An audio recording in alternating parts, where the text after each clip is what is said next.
For assistance. Nice.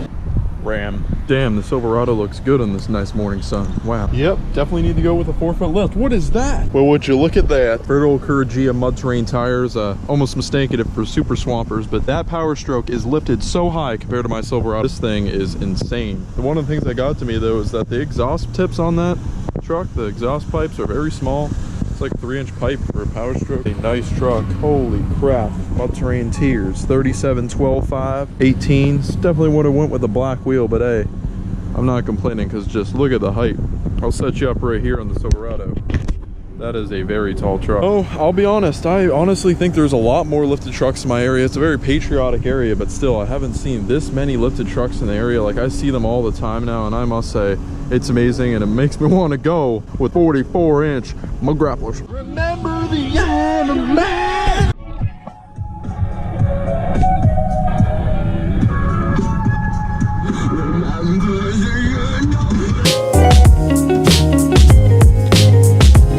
Well, what do we got here? 242. Come on. Damn, RV took my dang spot. BJ's here always has the cheapest gas. That's why I always like to come here. It's pretty awesome.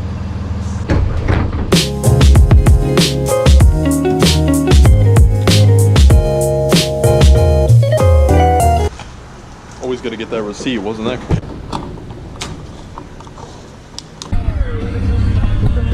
Wait, look at that. Now I'm about to drive like an hour, just gotta check on something really. Caffeine got me like...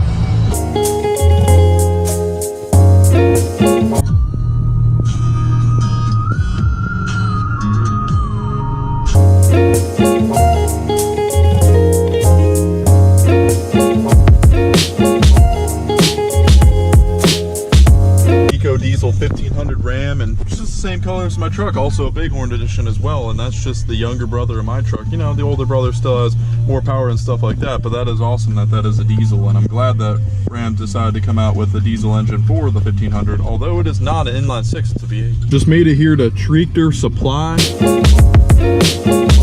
Woo! What did I say? What did I say? Same headlights and everything. I just found Street Speed 717. Looks like he's rocking the Texas plate now, but right here, 2 Chevys. Man, these trucks look good. So allow me to explain while I'm here. Left my old hat here for the next person to get some use out of it, and well, I went to check if it was there, and it's gone. So I guess nothing better to do but head back. So guys, let me know if I should get those mirrors for my truck. I always like those mirrors. I definitely get the black ones though. Definitely a nice touch for the truck.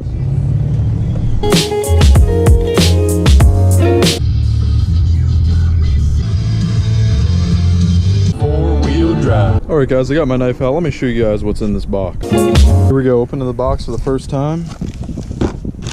And there it is, guys. Holy crap, I did not expect these to be this big. Honestly, oh my gosh, like that is so heavy. I am honestly just astounded by the looks of this. Like, I can't even hold this up that long of how thick steel this really is. This is the new Rough Country Ford steel control arms that they just came out with, and literally this just came out like a month ago. I can't even believe this. Like, I did not expect these to be this strong. Like, this is Ford steel. This is all one piece. There's no weld points. I am glad that I bought these instead of just buying the regular ones they had. These are so heavy duty and awesome. Let me give you a little comparison. Stock control arms right there, and this is what's going to be taking its place. That is literally a gigantic difference of the size of the upper control arms that are on the Silverado now, and these are going to be amazing. So I really like how it says RC on the side, and I'm sure that these are going to last as long as the truck lasts. So I'm glad that I actually bought these instead of the other ones. And these are fully greasable. You can replace the ball joints. It's unlike the ones on the Silverado. You can't service the ones on the Silverado at all. You got to just pull the whole arm off. So I'm glad that I bought these, and it's a perfect angle for my truck as well, because, you know guys, I have the 3.5-inch lift kit, as you guys know, and the angles of the control arms are just horrible. Like, look at the angle of that. And I know that the wheel is turned. That is basically what it looks like when it's straight as well. So I definitely need to do something about it. This is definitely the first step into strengthening the suspension on the Silverado. Now I can use this with bigger lifts as well. So I'm glad that I got this, because I definitely do want to go with a bigger lift in the Silverado too. Yeah guys, I am honestly just blown away by the quality of these control arms. Just by the looks of them, you can tell that this is very high quality and it's going to last a long time. I'm very glad that I bought these. So I'm going to be getting them installed soon. So now let's head back to the Cummins, because there's something I got to do with it, something that I should have done when I tuned the truck. So I'm finally back here. I got the Cummins hood open up and everything, and I wanted to show you guys the tune that I used.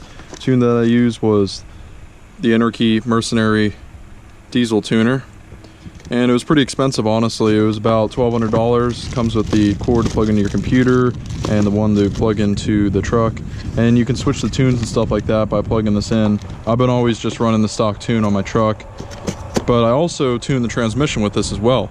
So what I did were, I had to take care of that spider there, but what I did in the engine here is just unplug everything. Very simple. It's something that you can actually just do, is unplug everything. You don't actually have to buy the delete kits, but I am planning on buying the delete kits for the truck. I would do anything just to free up some engine space in here, and it definitely would, because this emissions crap does take up a lot of space. So as you can see, I've taped off a lot of portions here, like the cooler, the EGR over there, it's taped off. I also took off the DPF, of course. The exhaust is dumped about right here. You all guys all know that. So the truck is flash now, yes, with the Energy Diesel tuner by EFI Live. Haven't had any problems. I must say the truck has come alive. It is a night and day difference, and the shift points of the transmission is so much better than it was before, and I do notice a big increase in power. I love the new tune for the Cummins. Now, even though you can run these trucks by just unplugging everything, there is a spring in here that if it engages, well, it's going to block off the intake, and your truck is basically going to be toast very quickly. So that's why you definitely want to get these delete kits eventually. I don't want that spring engaging all of a sudden for no reason at all. I know it's unplugged and everything, but these things can still happen, and I'd rather be safe than sorry. And I know that the airflow would increase, so it definitely would add a little bit of power. Honestly, I was thinking about running a Mini Max tuner on eBay. They came with the whole kit and everything. It came with the delete kits for everything here, and it came with the tuner, of course, and I'd be able to have one of those modules in the inside of the truck right near my steering wheel to be able to tell the different temperatures of everything, my EGTs and my boost. Mini Max by H&S got shut down. It's not always bad to be in last place.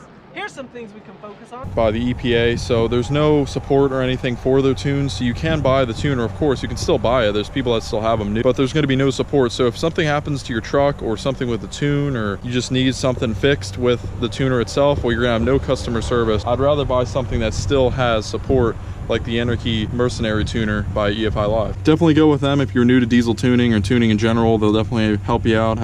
They easily answered all my questions. Even on Cummins forums, they even responded pretty quickly. So I don't know if you guys can see that, but whenever I unplugged the throttle valve down there, I did tape it off. But you know what I forgot to tape off was the actual electrical connection to the throttle valve itself. Now, keep in mind that I deleted a little bit ago, weeks ago, so I definitely should have done this and tackled the job immediately, and I don't want the road salt and stuff like that to corrode this to bits and pieces, so I definitely got to take care of this now.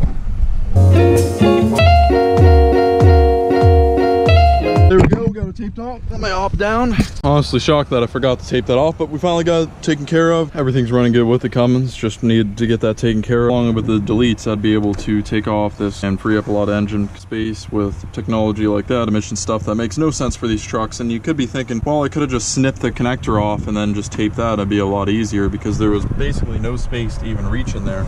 But here's the thing, you never know. Diesel emission laws might change in Pennsylvania. Hopefully they don't, or at the federal level or something like that. The EPA just comes in, they're like, you know, you're gonna need all this stuff checked out whenever. But I think we're gonna be lucky for the next few years. Now that we got that squared away with the Cummins, I'll show you guys within that other box for the Silverado when it's come time to install it. So that about does it for today. Definitely gonna clean up these trucks. So if you guys enjoy this video, make sure to give it a thumbs up. Don't forget to subscribe so I can see you next video. Have a nice day.